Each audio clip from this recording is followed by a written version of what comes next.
Lorsque la riche veuve Helena Hartwell a offert à Tom Brennan, un père célibataire, 500 acres de terre en échange d'une nuit de compagnie, il l'a choqué en demandant quelque chose qui valait bien plus que de la terre ou de l'or.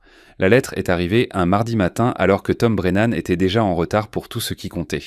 Sa fille, Lucy, se tenait près de la table de la cuisine, dans sa robe du dimanche, la seule chose propre qu'elle possédait. Tandis que le petit déjeuner brûlait sur la cuisinière et que le coq chantait comme si le monde touchait à sa fin, Tom a pris l'enveloppe des petites mains de la fillette, remarquant le papier coûteux et l'écriture soignée qui épelait son nom dans des lettres trop élégantes pour un homme qui n'avait pas vu d'élégance depuis 3 ans. Lucie a tiré sur sa manche avec la persistance d'une fillette de 6 ans qui comprenait que les adultes oubliaient parfois des choses importantes comme manger et respirer lorsque des papiers avec une écriture élégante arrivaient. Retamos, llamarse. Papa, les œufs refont ce bruit de colère, a-t-elle dit, sa voix portant la douce autorité qu'elle avait apprise en le regardant jongler avec trop de responsabilité, avec trop peu de mains. Tom a retourné les œufs, d'une main tout en déchirant l'enveloppe de l'autre, une compétence qu'il avait maîtrisée depuis que Martha était morte et l'avait laissé se débrouiller pour être à la fois mère et père pour une petite fille qui posait des questions auxquelles il ne pouvait pas répondre. La lettre était brève, écrite de la même main élégante qui avait adressé l'enveloppe. Madame Helena Hartwell demandait sa présence au manoir Hartwell ce soir-là pour discuter d'une proposition d'affaires qui leur serait mutuellement bénéfique. Elle avait entendu parler de sa situation par des connaissances communes et pensait pouvoir lui offrir une opportunité qui changerait l'avenir de sa fille pour toujours. Tom a lu la lettre 2 fois, pendant que Lucie arrangeait ses œufs en un visage souriant sur son assiette, fredonnant la chanson que Martha chantait en lui tressant les cheveux. La mélodie le frappait toujours comme un coup de poing dans la poitrine. Mais il avait appris à respirer à travers cela car Lucie avait besoin des chansons de sa mère, même s'il ne pouvait pas les supporter. Helena Hartwell était la veuve la plus riche de 3 comtés, une femme à qui son mari avait laissé plus d'argent que la plupart des hommes n'envoyaient en 10 vies. Elle vivait seule dans un manoir qui surplombait la vallée comme un château surplombant des paysans. Et tout le monde à Millbrook chuchotait à son sujet avec le mélange de respect et d'envie réservé aux gens qui pouvaient acheter et vendre des villes entières sans vérifier leur solde bancaire. « Qu'est-ce que dit ce papier, papa ?» a demandé Lucie entre 2 bouchées d'œufs. Ses yeux sombres, les yeux de Martha, le regardèrent avec l'attention prudente d'une enfant qui avait appris à lire les humeurs de son père comme des schémas météorologiques. Tom a plié la lettre et l'a glissée dans sa poche de chemise juste au-dessus de son cœur, là où la dernière lettre de Martha vivait encore, usée à force d'être manipulée pendant 3 ans. « Juste des affaires, ma chérie. Rien qui ne t'inquiète, a dit Tom. » Mais l'expression de Lucie lui a dit qu'elle n'achetait pas plus sa réassurance qu'elle n'avait acheté son explication sur la raison pour laquelle il mangeait long des haricots et du pain de maïs pour le dîner 3 soirs de suite. Elle était intelligente comme sa mère, parfois trop intelligente pour son propre bien. La marche vers l'école les a conduits devant le domaine Hartwell et Tom s'est retrouvé à fixer les imposantes portes en fer qui séparaient les riches de tous les autres à Millbrook. Le manoir au-delà était tout de colonnes blanches et de fenêtres brillantes, entouré de jardins qui coûtaient probablement plus cher à entretenir que ce que Tom gagnait en 1 an. Lucie sautillait à côté de lui, bavardant à propos de la nouvelle poupée de son amie Annie, et de la façon dont elle avait dit à Annie que les poupées étaient là pour les bébés, même si elle en voulait secrètement une plus que tout au monde. Tom a entendu le désir dans sa voix, la façon prudente dont elle parlait du désir de choses qu'il ne pouvait pas se permettre, et sa poitrine s'est serrée avec la douleur familière de ne pas pouvoir donner à sa fille l'enfance qu'elle méritait. Madame Patterson dit « Si je continue à travailler dur sur mes lettres, je pourrai un jour être assez intelligente pour l'académie de Carson City », a dit Lucie alors qu'ils atteignaient l'école. Sa voix portait l'espoir et le doute à parts égales. La voix d'une enfant qui avait appris que les rêves étaient des choses dangereuses qui pouvaient vous briser le cœur si vous les teniez trop fort. Tom s'est agenouillé à sa hauteur, redressant le ruban dans ses cheveux qu'elle avait insisté pour porter, même s'il était effiloché et délavé. « Tu es déjà assez intelligente pour aller partout où tu veux, petit oiseau. Ne laisse personne te dire le contraire, » a-t-il dit. Lucie a jeté ses bras autour de son cou avec l'amour féroce d'une enfant qui comprenait que son père se battait dans des batailles qu'elle ne pouvait pas voir. Et Tom l'a serré fort, respirant le parfum de savon et de soleil qui s'accrochait toujours à ses cheveux. La journée a traîné avec la lenteur cruelle du temps mesuré par l'inquiétude et le doute, Tom travaillait à la scierie de Morrison, chargeant des chariots et coupant des planches, tandis que son esprit vagabondait vers la lettre d'Helena Hartwell, et quelle proposition d'affaires pouvait bien impliquer un homme qui ne possédait rien d'autre que des dettes et de la détermination. Les autres travailleurs parlaient autour de lui de leurs projets pour le samedi soir, de la danse à la grange de Peterson et des filles qui pourraient être prêtes à sortir prendre l'air. Mais Tom n'avait aucun intérêt pour leur camaraderie facile. Il était seul depuis 3 ans maintenant, et la solitude était devenue aussi familière que les callosités sur ses mains. Quand le soir est venu, Tom a marché sur le chemin sinueux vers le manoir Hartwell avec sa meilleure chemise repassée et ses bottes cirées, se sentant comme un mendiant approchant d'un trône. Le majordome qui a ouvert la porte était un homme mince et désapprobateur qui a regardé les vêtements modestes de Tom avec une sorte de dédain habituellement réservé à quelque chose de désagréable collé au fond d'une chaussure. « Madame Hartwell attend dans le salon », a dit le majordome, sa voix portant toute la chaleur d'une matinée de janvier. « Veuillez me suivre et essayez de ne rien toucher. » Le salon était plus grand que toute la maison de Tom, rempli de meubles qui coûtaient probablement plus cher que ce qu'il gagnerait en 5 ans. Helena Hartwell était assise près de la cheminée comme une reine tenant une cour, ses cheveux argentés parfaitement arrangés, et sa robe bleue valant probablement plus que le cheval de Tom. Elle était belle de la manière dont l'argent pouvait rendre une femme belle, parfaitement entretenue, élégamment vêtue et entourée de luxe qui adoucissait les bords du vieillissement. Mais ses yeux contenaient bien quelque chose que Tom reconnaissait, une solitude que tout l'argent du monde ne pouvait guérir. « Monsieur Brennan », a-t-elle dit, se levant avec une grâce exercée. « Merci d'être venu, veuillez vous asseoir. Je crois que nous avons beaucoup à discuter. » Tom s'est perché sur le bord d'une chaise qui semblait pouvoir se casser s'il respirait trop fort, ses mains soigneusement repliées sur ses genoux. « Madame », a-t-il dit simplement, car il avait appris que parfois la meilleure réponse était de ne pas répondre du tout jusqu'à ce que vous compreniez à quel jeu on jouait. Helena s'est versé un verre de vin d'une carafe en cristal qui captait la lumière du feu comme des étoiles capturées. Elle a offert un verre à Tom, mais il a refusé d'un hochement de tête. Il avait besoin de ses esprits pour tout ce qui allait arriver. « Je vais être direct, monsieur Brennan, car je crois que la franchise fait gagner du temps et prévient les malentendus, » a-t-elle dit. « Je suis une veuve, comme vous le savez sûrement. Mon mari est mort il y a 5 ans et m'a laissé très bien pourvu. Mais le confort et la compagnie sont 2 choses entièrement différentes. » Elle a fait une pause, étudiant son visage pour une réaction. « Je vous offre 500 acres de terres agricoles de première qualité en échange d'une nuit de votre compagnie. Rien de plus, rien de moins. Une nuit où je n'ai pas à dîner seul ou à écouter le silence qui remplit cette maison comme une chose vivante. » Les mots ont frappé Tom comme un coup physique. 500 acres changeraient donc tout. Lucie pourrait avoir de nouvelles robes, une vraie éducation, un avenir qui s'étendrait au-delà de la simple survie. Il pourrait construire une vraie maison au lieu de la cabane de 2 pièces qui fuyait quand il pleuvait et laissait entrer chaque vent d'hiver. Lucie pourrait avoir les poupées qu'elle faisait semblant de ne pas vouloir, et des livres pour nourrir la faim d'apprendre qui brûlait en elle comme une flamme. « Madame », a dit Tom avec prudence, sa voix stable malgré le tumulte dans sa poitrine. « C'est très généreux, mais j'ai besoin de demander, qu'attendez-vous exactement de cette nuit de compagnie ?» Le sourire d'Helena était triste et savant, le sourire d'une femme qui avait appris que tout dans la vie avait un prix et que la plupart des gens étaient prêts à le payer. Je m'attends à une conversation pendant le dîner avec quelqu'un qui me voit comme plus qu'une source de dons de charité. Je m'attends à danser sur une musique qui ne résonne pas simplement dans une salle de bal vide.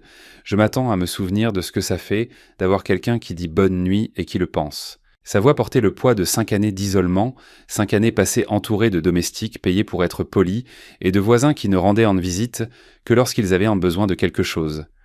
Je ne vous demande pas de m'aimer, monsieur Brennan. Je vous demande de m'aider à me souvenir de ce que c'était de se sentir vivante au lieu de simplement exister. Le feu a crépité dans le silence qui a suivi, et Tom a senti le poids de la décision se déposer sur ses épaules comme une montagne. 500 acres. Plus de terre que son père n'en avait jamais rêvé de posséder. Assez pour construire quelque chose de durable, quelque chose qu'il pourrait transmettre à Lucie quand elle serait grande. Mais Tom avait appris que certains prix étaient trop élevés à payer, peu importe à quel point vous aviez désespérément besoin de ce qui était offert. Madame Hartwell, a-t-il dit lentement, sa voix portant la force tranquille qui l'avait aidé à traverser 3 années de monoparentalité. J'apprécie votre offre plus que vous ne le savez. 500 acres changeraient sur la vie de ma fille de manière que je ne peux même pas imaginer, mais je ne peux pas l'accepter. La maîtrise d'Helena s'est fissurée juste un peu, la surprise vacillant sur ses traits élégants comme un éclair dans un ciel clair. Vous refusez a-t-elle demandé, sa voix portant l'incrédulité que quiconque refuserait une telle générosité. Monsieur Brennan, peut-être ne comprenez-vous pas ce que je vous offre. 500 acres des meilleures terres agricoles du comté. Assez pour vous rendre riche et donner à votre fille tout ce qu'elle pourrait désirer. Tom s'est levé, ses mains stables, malgré l'ampleur de ce qu'il était sur le point de dire. Madame, je comprends exactement ce que vous offrez, et je comprends exactement ce que vous demandez en retour. Mais ce que je veux vous demander, c'est ceci. Voudriez-vous envisager de me laisser vous courtiser correctement à la place? Pas pour une nuit, pas pour de la terre ou de l'argent, mais parce que la solitude est quelque chose qu'aucun de nous ne devrait avoir à porter seul. Le silence qui a suivi était si complet que Tom pouvait entendre son propre cœur battre. Helena Hartwell la regardait comme s'il avait parlé une langue étrangère, comme si le concept de quelqu'un qui voulait sa compagnie sans attendre de paiement était au-delà de sa compréhension. Son verre de vin a tremblé dans sa main et, pendant un instant, Tom a vu au-delà de la façade élégante la femme en dessous, solitaire, vulnérable, et si surprise par une gentillesse authentique qu'elle ne savait pas comment répondre. « Vous voulez me courtiser ?» a-t-elle dit finalement, sa voix à peine au-dessus d'un murmure. « Vous refusez 500 acres pour me demander si vous pouvez me courtiser ?»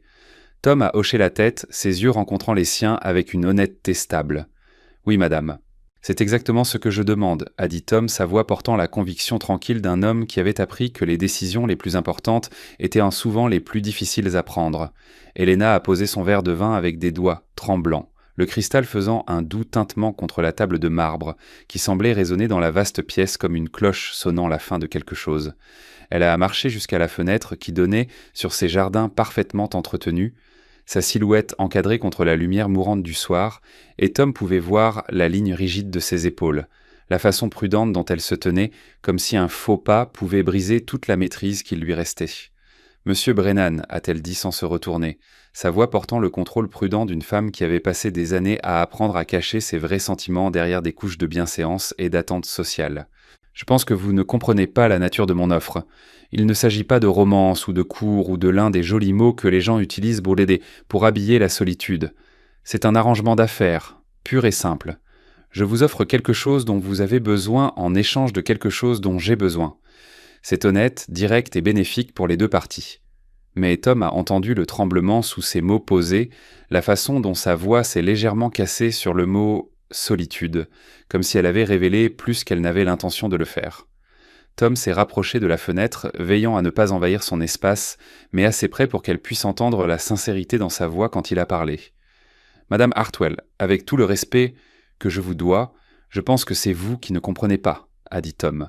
« Vous dites que c'est une question d'affaires, mais les affaires ne font pas trembler vos mains lorsque vous versez du vin. Les affaires ne vous font pas regarder par les fenêtres comme si vous cherchiez quelque chose que vous avez perdu.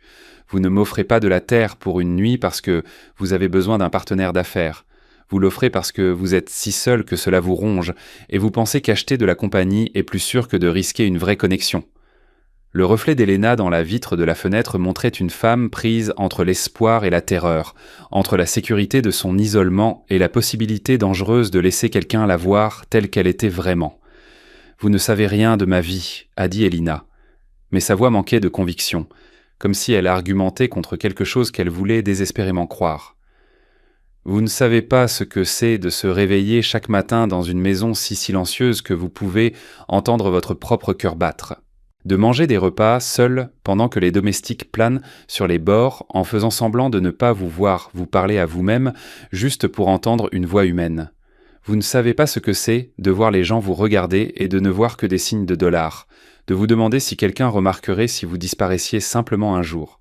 Ces mots sont venus plus vite maintenant, des années de solitude refoulées se déversant comme de l'eau d'un barrage brisé. Tom a senti son cœur se briser un peu pour cette femme qui avait tout ce que l'argent pouvait acheter et rien de ce qui comptait. Vous avez raison.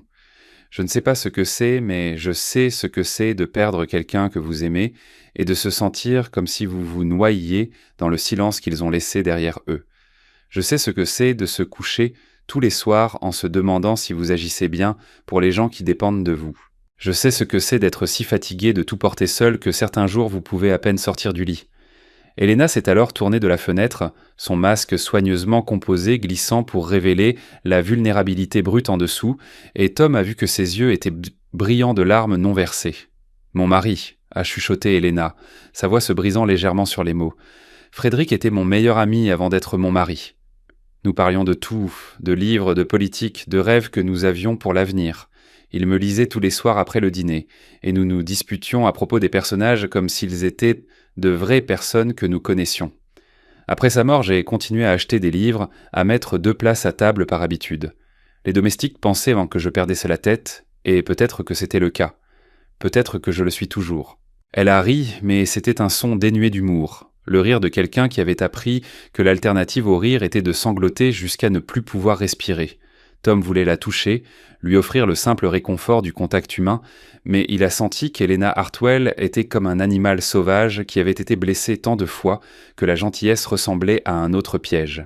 « Madame Hartwell, puis-je vous demander quelque chose ?» Elle a hoché la tête, essuyant ses yeux avec le revers de sa main dans un geste si inconsciemment vulnérable qu'il a fait mal à la poitrine de Tom.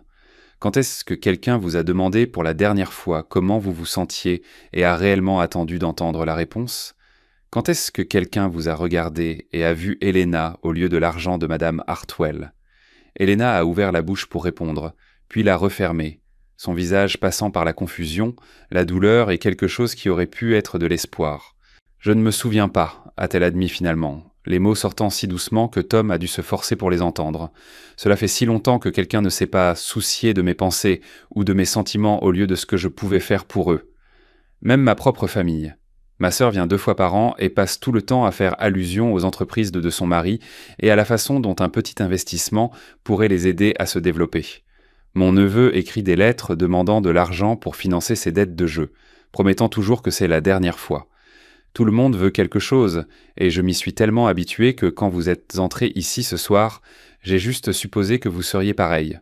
Tom a ressenti une vague de colère envers chaque personne qui traitait cette femme comme un guichet ambulant au lieu d'un être humain avec des sentiments, des besoins et des rêves. « Madame, je ne vais pas vous mentir. J'ai besoin de cette terre plus que je n'ai jamais eu besoin de quoi que ce soit dans ma vie. Ma fille mérite mieux que ce que je peux lui donner en ce moment. Et 500 acres résoudraient tous les problèmes que nous avons. Mais pas comme ça. Pas en vous traitant comme une transaction au lieu d'une personne. Si vous êtes prête à me laisser essayer, j'aimerais vous montrer ce que ça fait d'avoir quelqu'un qui se soucie d'Helena Hartwell au lieu de sa fortune. » Helena l'a regardé pendant un long moment, ses yeux bleus cherchant sur son visage le mensonge auquel elle avait appris à s'attendre de tout le monde dans sa vie. « Vous êtes sérieux » a-t-elle dit. Et ce n'était pas une question, mais une déclaration remplie d'émerveillement, comme si le concept d'un intérêt sincère était si étranger qu'elle pouvait à peine le comprendre. « Vous refusez 500 acres pour me demander si vous pouvez me courtiser ? Une femme qui a 15 ans de plus que vous, qui vient avec plus de bagages qu'un wagon de chemin de fer, qui ne se souvient même plus comment avoir une conversation normale ?» Tom a souri alors, le premier sourire sincère qu'il avait porté depuis qu'il était entré dans le manoir. « Madame, j'ai 32 ans. J'élève une fille de 6 ans tout seul, et je n'ai pas eu de vraie conversation avec un autre adulte depuis si longtemps que je me surprends parfois à parler à mon cheval juste pour m'entraîner. Si nous parlons de bagages, je dirais que nous sommes probablement à égalité. » Helena a ri alors, un vrai rire qui a transformé son visage et a fait voir à Tom la femme qu'elle devait avoir été avant que la solitude ne sculpte des lignes autour de ses yeux. « Votre cheval donne probablement de meilleurs conseils que la plupart des gens que je connais, » a-t-elle dit. Et Tom a été ravi d'entendre un humour authentique dans sa voix au lieu de la politesse cassante qu'elle portait comme une armure. « Von Msieresconsenselsdon, vous seriez surpris de voir à quel point Storm est bon pour écouter les problèmes. Il n'est-il pas très doué pour offrir des solutions, mais il est excellent pour ne pas juger quand je fais des erreurs. » Tom était retourné à sa chaise, s'installant plus confortablement maintenant que le prétexte formel avait été retiré. « Madame Hartwell, si vous le voulez bien, j'aimerais recommencer. Pas avec des propositions d'affaires ou des accords fonciers, mais avec 2 personnes qui ont toutes 2 appris que la vie peut être assez solitaire quand on porte tout seul. » Helena est retournée à sa propre chaise, et Tom a remarqué qu'elle s'asseyait différemment maintenant, moins comme si elle posait pour un portrait, et plus comme si elle s'installait pour une vraie conversation. « Helena, » a-t-elle dit soudainement, « si nous recommençons, vous devriez m'appeler Helena. Madame Hartwell était la femme de Frédéric, et elle est morte avec lui il y a 5 ans. Je suis toujours en train de découvrir qui Helena est censée être. » Tom a senti quelque chose bouger dans l'air entre eux, un pont hésitant se construisant à travers le gouffre de leur solitude séparée. « Elena » a-t-il répété, goûtant son nom comme quelque chose de précieux. « Je suis Tom, pas Monsieur Brennan, pas l'homme qui a besoin de votre terre, juste Tom, père de Lucy, un veuf, et quelqu'un qui a oublié comment avoir une conversation pendant le dîner qui n'implique pas d'expliquer pourquoi les légumes sont importants. » Elena a souri à nouveau, et cette fois-ci, cela a atteint ses yeux. « Depuis combien de temps votre femme est-elle décédée ?» La question était douce, posée avec la compréhension de quelqu'un qui savait que le deuil était un pays avec sa propre langue et ses propres coutumes. « Il y a 3 ans le mois dernier. Martha est trop morte en accouchant, des complications qu'ils n'ont pas pu régler. Lucie a vécu mais à peine, et pendant la première année, j'étais si terrifié de la perdre aussi que je dormais à peine. J'ai passé plus de temps à la regarder respirer que je n'en ai passé à dormir. » La voix de Tom portait le poids d'une vieille douleur, du genre qui s'était installée dans ses os et était devenue une partie de qui il était. « Je suis désolé, » a dit Elena, et Tom pouvait entendre qu'elle le pensait. « Perdre quelqu'un que vous aimez change tout, n'est-ce pas ? » Le monde entier continue de bouger, comme si rien ne s'était passé, mais à l'intérieur, vous êtes toujours debout à ce moment où tout a éclaté. Tom a hoché la tête, reconnaissant la vérité dans ses mots. Martha disait toujours que le deuil était l'amour qui n'avait nulle part où aller. Je pensais que c'était juste quelque chose de joli à dire, mais maintenant je comprends ce qu'elle voulait dire. Vous continuez à les aimer, mais ils ne sont plus là pour le recevoir, alors ils restent juste à l'intérieur de vous comme un poids que vous ne pouvez pas déposer. Elena s'est penchée en avant, ses yeux brillants de compréhension. « Edro, c'était 35. Frédéric disait que je m'inquiétais trop pour demain et pas assez pour aujourd'hui. Il me trouvait en train de faire des listes de choses qui devaient être faites, des plans pour la semaine prochaine ou le mois prochain. Et il me prenait le stylo des mains et me demandait ce que je voulais faire tout de suite à ce moment précis. Je n'ai pas pensé à aujourd'hui depuis des années. J'ai juste existé, attendant que demain soit d'une manière ou d'une autre différent d'hier. » Elle a fait une pause, étudiant le visage de Tom avec un nouvel intérêt. « Qu'est-ce que vous vouliez faire aujourd'hui, Tom ? Avant de recevoir ma lettre, avant d'entrer dans cette maison, qu'est-ce que vous vouliez ?» La question a pris Tom au dépourvu parce que cela faisait si longtemps que quelqu'un ne lui avait pas posé de questions sur ses désirs, au lieu de ses besoins. « Je voulais emmener Lucie pêcher au ruisseau de Miller. Elle me le demande depuis des semaines, mais il y a toujours quelque chose d'autre à faire. Le travail, les tâches ménagères, réparer des choses qui se cassent plus vite que je ne peux les réparer. Je lui dis toujours que nous irons demain, mais demain ne semble jamais venir. » Il a ressenti une familiarité de culpabilité à l'aveu, le poids constant d'être une personne essayant de faire le travail de deux. « Pourquoi ne le faites-vous pas ?» a demandé Elena simplement. « Pourquoi ne l'emmenez-vous pas pêcher demain ?» Tom a failli rire de l'innocence de la question, mais quelque chose dans l'expression d'Elena l'a arrêté. Elle ne demandait pas pour être polie ou parce qu'elle pensait que c'était ce qu'il voulait entendre. Elle demandait parce qu'elle voulait sincèrement savoir. Et Tom a réalisé que cela faisait des années que personne n'avait montré un réel intérêt pour sa vie au-delà de ce qu'il pouvait leur fournir. Parce que le ruisseau de Miller est à une demi-journée de route de la ville et je ne peux pas me permettre de perdre le salaire de mon absence de travail. Parce que Lucie a plus besoin de nouvelles chaussures que de sorties de pêche. Et parce que je me suis tellement habitué à tout mettre en premier que j'ai oublié comment passer simplement du temps avec ma fille sans me sentir coupable. Les mots sont sortis plus lourdement que Tom ne l'avait prévu, pesant avec 3 ans de sacrifices accumulés et de renoncements. Elena était restée silencieuse un instant, ses doigts traçant le bord de son verre de vin alors qu'elle considérait sa réponse. « Et si je vous disais que je possède le ruisseau de Miller ?» a dit Elena soudainement, sa voix portant un soupçon de malice qui a transformé son visage à nouveau. « Et je font pas croire. Et si je vous disais que demain est samedi et que je ne me souviens pas de la dernière fois que j'ai passé une journée à l'extérieur au lieu de me promener dans cette maison comme un fantôme ?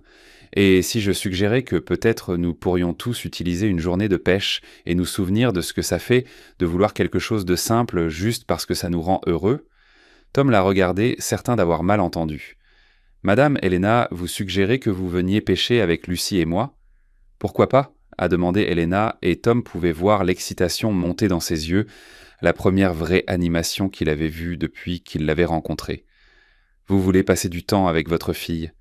Je veux me souvenir de ce que ça fait d'être vivante au lieu de simplement exister. Et Lucie ? Eh bien, j'imagine que Lucie aimerait attraper des poissons et peut-être entendre des histoires sur la femme qui possède le ruisseau où son père pêchait quand il était un garçon. Tom a senti son cœur sauter, alors qu'il réalisait qu'Helena avait écouté plus que ses mots, qu'elle avait entendu le désir en dessous. « Vous saviez que mon père pêchait au ruisseau de Miller ?» a demandé Tom, sa voix portant la surprise et quelque chose de plus profond, une connexion à des souvenirs qu'il pensait perdus pour toujours. Le sourire d'Helena a pris une chaleur qui a semblé remplir l'énorme pièce, la faisant se sentir moins comme un musée et plus comme un endroit où de vraies personnes vivaient et riaient et se souvenaient d'eux. « Votre père était James Brennan, n'est-ce pas ?» a-t-elle dit. Un grand homme aux yeux gentils et aux mains qui pouvait réparer tout ce qui était cassé. Il venait au domaine lorsque Frédéric et moi étions jeunes mariés, il y a 20 ans maintenant. Frédéric l'a embauché pour réparer la clôture le long du pâturage nord, mais James s'arrêtait toujours au ruisseau après pour attraper le souper pour sa famille. Tom a senti sa poitrine se serrer avec le cadeau inattendu d'entendre le nom de son père prononcé par quelqu'un qui se souvenait de lui comme plus qu'un autre pauvre homme se débrouillant. « Ça lui ressemble. » Il disait toujours que le ruisseau de Miller avait les meilleures truites de 3 comtés, et il ne rentrait jamais chez lui les mains vides. Il m'a appris à attacher des mouches là-bas, quand j'étais à peine plus vieux que Lucie maintenant. Le souvenir est revenu net et clair. Les mains patientes de son père guidant ses petits doigts, le bruit de l'eau courant sur les pierres, la façon dont son père montrait où les poissons émévins se cachaient dans l'ombre des branches surplombantes. C'était un homme bon, a dit Helena. Votre père, Frédéric, a toujours dit que James Brennan était le menuisier le plus honnête qu'il ait jamais embauché. Il ne facturait jamais pour un travail qui n'avait pas besoin d'être fait. Il ne coupait jamais les coins même quand personne ne le remarquerait. Quand James est mort, Frédéric a voulu assister aux funérailles, mais j'étais enceinte et j'avais des complications, et il ne pouvait pas me quitter. La voix d'Helena portait un regret authentique, du genre qui vient des occasions manquées d'honorer les bonnes personnes. Je me suis toujours demandé ce qui était arrivé à son garçon. Frédéric disait que James parlait de son fils comme les autres hommes parleraient de trésors enfouis, avec fierté et espoir pour l'avenir. Tom a dû ravaler l'émotion qui lui montait à la gorge. Son père était mort il y a 8 ans maintenant, mais entendre Helena parler de lui avec un tel respect et une telle chaleur a rendu la perte à la fois plus vive et en quelque sorte plus supportable. Il aurait aimé savoir que vous vous souveniez de lui. Papa disait toujours que la mesure d'un homme n'était pas la quantité d'argent qu'il avait dans sa poche, mais si les gens parlaient bien de lui après qu'il soit parti. Tom a fait une pause, étudiant le visage d'Helena à la lumière du feu.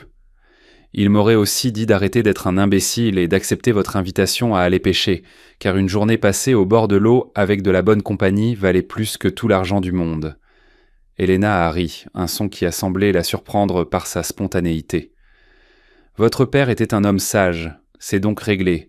Demain, nous emmènerons Lucie pêcher au ruisseau de Miller et nous verrons si elle a hérité du talent de votre famille pour attraper des truites. Mais même en parlant, Tom pouvait voir l'incertitude s'insinuer dans son expression, la façon dont quelqu'un qui avait été isolé pendant des années pourrait douter de sa capacité à interagir avec un enfant. « Helena », a dit Tom doucement, reconnaissant la peur derrière son enthousiasme. « Vous savez que Lucie va vous poser 1 millier de questions, n'est-ce pas ? Les enfants de 6 ans ne connaissent pas la signification de la conversation polie. Elle voudra tout savoir sur vous, votre maison, pourquoi vous avez autant de livres, si vous avez déjà vu un ours et si vous pensez que sa poupée est jolie, même si elle n'a pas vraiment de poupée. Je n'ai pas parlé à un enfant depuis des années, a admis Helena, sa voix portant la vulnérabilité de quelqu'un qui avoue une profonde insuffisance. Je ne saurais même pas quoi lui dire. Et si elle ne m'aime pas, et si je dis quelque chose de mal et que je lui fais peur, Tom pouvait voir la solitude qui avait poussé Helena à faire son offre originale, se battre avec son désir sincère de se connecter. Et il a ressenti une féroce protection envers cette femme qui avait tout sauf les choses qui comptèrent le plus. « Helena, Lucie va vous aimer », a dit Tom avec la confiance tranquille d'un père qui connaissait le cœur de sa fille. « Vous savez pourquoi ? Parce que vous allez l'écouter. Vraiment l'écouter, pas seulement attendre votre tour pour parler. Vous allez vous soucier de ses réponses quand elle vous parlera de ses fleurs préférées ou de la raison pour laquelle elle pense que les nuages ressemblent à des animaux. Vous allez la traiter comme si elle comptait, et c'est tout ce que n'importe quel enfant veut vraiment, savoir que quelqu'un les voit et pense qu'ils valent la peine d'être écoutés. Les yeux d'Helena se sont remplis de larmes à nouveau, mais cette fois, elles semblaient être des larmes d'espoir plutôt que de désespoir. Oh mon Dieu, a-t-elle soufflé. Oh, ce pauvre petit ange, comment porte-t-elle de telles inquiétudes dans un si petit cœur ? La transformation dans la voix d'Helena était remarquable. Disparut le contrôle prudent et la distance polie, remplacés par la tendresse féroce d'une femme dont les instincts maternels a été dormants mais jamais morts. Tom a réalisé qu'en s'inquiétant de la réaction de Lucy à Helena, il n'avait pas réussi à considérer qu'Helena pourrait avoir besoin de Lucy, tout autant que Lucy avait besoin d'elle. « Elle les porte de la même manière que vous », a dit Tom doucement, en se levant tous les matins et en réessayant, en trouvant de petites joies dans des choses de simples, en espérant que demain pourrait être le jour où quelqu'un la verra pour qui elle est vraiment et décidera qu'elle vaut la peine d'être gardée. Le parallèle entre Helena et Lucy n'a échappé à aucun des deux. Deux âmes séparées par des décennies, mais unies dans leur besoin fondamental de compter pour quelqu'un, d'être choisies et chéries pour elles-mêmes plutôt que pour ce qu'elles pouvaient fournir. Helena s'est levée soudainement, faisant les 100 pas jusqu'à la fenêtre et revenant avec une énergie nerveuse. « Tom, je dois vous demander quelque chose, et j'ai besoin que vous soyez complètement honnête avec moi. Ce voyage de pêche, cette cour que vous proposez, est-ce parce que vous voulez sincèrement apprendre à me connaître, ou est-ce parce que vous avez pitié de la veuve solitaire qui est si désespérée pour de la compagnie qu'elle est prête à la payer ?» Sa voix portait un tremblement de peur, la terreur de quelqu'un qui avait été blessé assez de fois pour remettre en question même les gestes les plus gentils. Tom s'est levé pour la rencontrer, comprenant que ce moment déterminerait s'ils avançaient ensemble ou s'ils se retiraient dans leur forme de solitude séparée. « Helena, je vais vous dire la vérité, même si cela vous met mal à l'aise. Quand je suis entré dans cette pièce ce soir, j'ai vu la femme la plus belle que j'ai rencontrée en 3 ans. Pas à cause de votre robe chère, ou de vos cheveux parfaits, ou de ce manoir qui coûte probablement plus cher à chauffer que ce que je gagne en 1 an. J'ai vu la beauté dans la façon dont vous avez essayé de cacher votre solitude derrière des propositions d'affaires, dans la façon dont vos mains ont tremblé quand vous avez parlé de dîner seul, dans la façon dont vous avez regardé par cette fenêtre comme si vous cherchiez quelque chose que vous aviez perdu et que vous n'étiez pas sûr de jamais retrouver. » Le souffle d'Helena s'est coupé dans sa gorge, et Tom pouvait voir que ces mots allaient soit guérir quelque chose de brisé en elle, soit la briser complètement. « J'ai été seul pendant 3 ans, Helena, et pendant tout ce temps, je n'ai pas rencontré une seule personne qui m'a donné envie de risquer mon cœur à nouveau. Mais assise ici ce soir, à vous écouter parler de livres et de solitude, et de la façon dont vous regrettez d'avoir quelqu'un avec qui vous disputez à propos de personnages de fiction, je me suis souvenu de ce que ça faisait de vouloir quelque chose de plus que la simple survie. Je me suis souvenu de ce que ça faisait d'espérer que peut-être, juste peut-être, il y avait quelqu'un quelque part qui pouvait comprendre le poids que je portais seul. Vous ne dites pas cela juste pour être gentil ? A demandé Helena, sa voix à peine au-dessus d'un murmure. Vous ne proposez pas de me courtiser parce que vous avez pitié de la veuve pathétique qui est si affamée de connexion humaine qu'elle est prête à l'acheter ?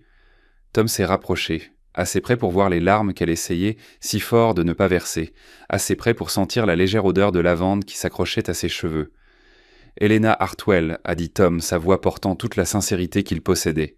Je demande à vous courtiser parce qu'en une soirée, vous m'avez rappelé ce que ça fait d'avoir une vraie conversation au lieu de simplement échanger des informations nécessaires, parce que vous êtes souvenu de mon père avec gentillesse et respect, parce que vous êtes prête à passer une journée à pêcher avec une fille de 6 ans même si l'idée vous terrifie, parce que vous êtes assez courageuse pour admettre que vous êtes seule au lieu de faire semblant de n'avoir besoin de personne. Et parce que quand vous souriez, vraiment souriez, pas ce masque poli que vous portez, cela illumine toute cette pièce comme le soleil se levant après la plus longue nuit d'hiver. » Helena a souri alors, l'expression radieuse qui l'a transformée d'une veuve convenable en une femme vivante de possibilités. « Tom Brennan, a-t-elle dit, sa voix stable maintenant et remplie de quelque chose qui aurait pu être de la joie. Je serais honoré que vous me courtisiez, et je serais ravi de vous emmener, vous et Lucy, pêcher demain, en supposant qu'elle ne soit pas dérangée de partager son père avec une femme stupide qui a oublié comment appâter un hameçon. » Tom a senti quelque chose se desserrer dans sa poitrine, un nœud de solitude et d'inquiétude qui avait été si serré pendant si longtemps qu'il avait oublié qu'il était là. « Lucy va vous aimer, a répété Tom, et cette fois, il en était certain. Et Helena, vous n'êtes pas stupide. Vous êtes courageuse. Il faut du courage pour ouvrir sa porte quand quelqu'un frappe après la tombée de la nuit. Et il faut encore plus de courage pour ouvrir son cœur quand quelqu'un frappe là aussi. » Helena a tendu la main alors, ses doigts effleurant les siens dans le plus léger des contacts. Mais cela a envoyé de la chaleur à travers tout le corps de Tom, comme un éclair dans un ciel clair. « À quelle heure dois-je vous attendre demain ?» a demandé Helena. et Tom pouvait entendre l'excitation monter dans sa voix, l'anticipation de quelqu'un qui avait quelque chose à attendre avec impatience pour la première fois depuis des années. « Nous serons ici au lever du soleil », a promis Tom. Lucie aime arriver tôt au ruisseau avant que les poissons ne deviennent paresseux et ne décident de faire la grasse matinée. Helena a ri de cela, un autre son de bonheur authentique qui a rendu l'énorme pièce chaleureuse et accueillante au lieu de froide et vide. Alors que Tom se préparait à partir, Helena l'a accompagné à la porte et il a pu voir qu'elle se battait contre l'envie de lui demander de rester plus longtemps, de continuer à parler jusqu'à ce que le soleil se lève plutôt que de retourner au silence qui remplissait sa maison comme une chose vivante. « Éternanitoire. Etra...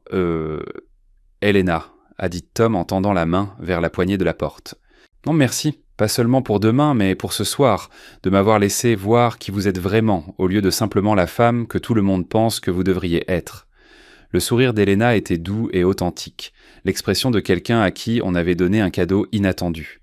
« Merci de m'avoir vu du tout, » a-t-elle répondu. « Et Tom, demain quand vous me présenterez à Lucie, ne lui dites pas que je suis riche ou que je possède la moitié du comté. Dites-lui simplement que je suis Helena et que je suis quelqu'un qui aimerait beaucoup être son ami. » Tom a hoché la tête, comprenant qu'Helena voulait être valorisée pour elle-même plutôt que pour sa situation, tout comme Lucie voulait être aimée pour qui elle était plutôt que pour ce qu'elle pouvait fournir.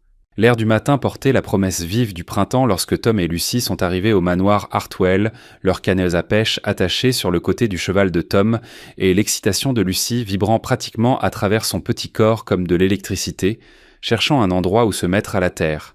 Elle avait été éveillée avant l'aube, tressant et retressant ses cheveux, jusqu'à ce que Tom doive finalement lui dire qu'elle était parfaite, et qu'elle devait arrêter avant de les transformer en nœuds.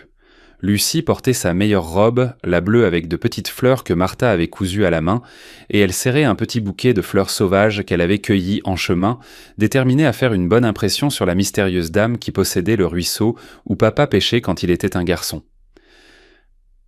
« Papa, et si elle ne m'aime pas ?» a demandé Lucie pour la 10e fois depuis qu'ils avaient sorti et quitté leur cabane, ses yeux sombres s'écarquillant avec le genre d'inquiétude qui semblait trop lourde pour un si petit visage. « Et si je dis quelque chose de mal et qu'elle décide que nous ne pouvons plus aller pêcher ?»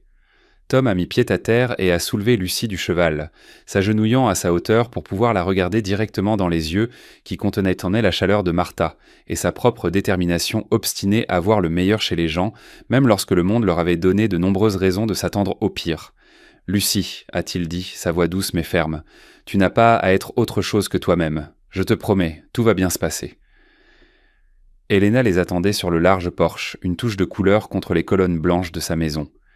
Elle portait une simple robe vert forêt et ses cheveux argentés étaient attachés avec un ruban qui correspondait à ses yeux.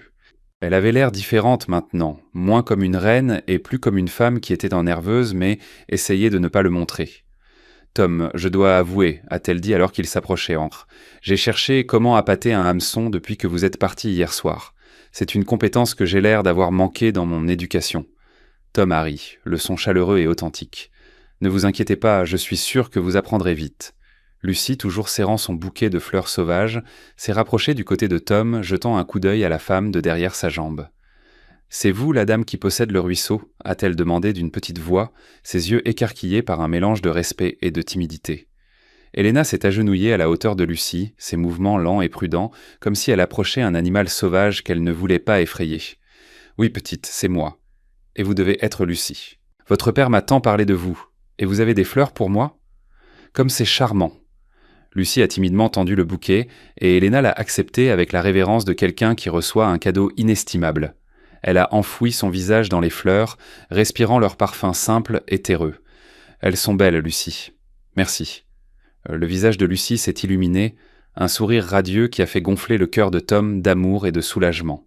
« Elles viennent de notre jardin. Papa dit qu'on les appelle « gloire du matin ». C'est un nom parfait pour une fleur, tout comme vous, a dit Helena, et Lucie a gloussé, un son qui a semblé chasser le dernier froid du matin de l'air. Alors qu'ils marchaient vers le ruisseau, Helena a posé 1000 questions à Lucie, tout comme Tom l'avait prédit. Elle voulait savoir des choses sur l'école de Lucie et ses histoires préférées et ce qu'elle a aimé dessiner. Et Lucie, qui avait été si timide quelques instants auparavant, a bavardé comme un petit oiseau, sa voix pleine d'une joie et d'une liberté que Tom n'avait pas entendue depuis des années. Il a vu Helena écouter, vraiment écouter, ses yeux brillants d'un intérêt sincère, alors qu'elle absorbait chaque détail du petit monde de Lucie. Quand ils ont atteint le ruisseau, Tom a montré à Helena comment appâter un hameçon, et elle a été maladroite au début, ses doigts manucurés tâtonnant avec le verre qui se tortillait. Mais elle ne s'est pas plainte, et elle n'a pas abandonné, et Tom a vu qu'elle était exactement comme il l'avait décrite. Courageuse. Et alors qu'il regardait Helena, une femme qui possédait plus de terre qu'il ne pourrait jamais en rêver, assise sur une rive boueuse et essayant patiemment d'appâter un hameçon, il a réalisé qu'Helena avait raison. Ce qu'il voulait ne pouvait pas être mesuré en acres ou en dollars. Ce qu'il voulait, c'était des dimanches matins avec Helena et Lucie, à lui apprendre à faire des crêpes pendant qu'Helena leur lisait des histoires de ses livres qu'elle aimait tant. Ce qu'il voulait, c'était des soirées comme celle-ci, assis sur le porche et parlant de leur journée et faisant des plans pour le lendemain.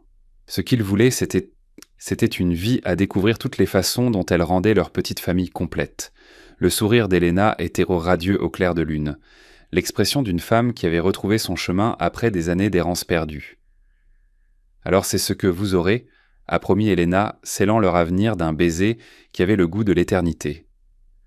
À l'intérieur de la cabane, Lucie dormait paisiblement sous la courte pointe de sa mère, rêvant de poissons et de fleurs et de la femme merveilleuse qui avait promis d'être son amie.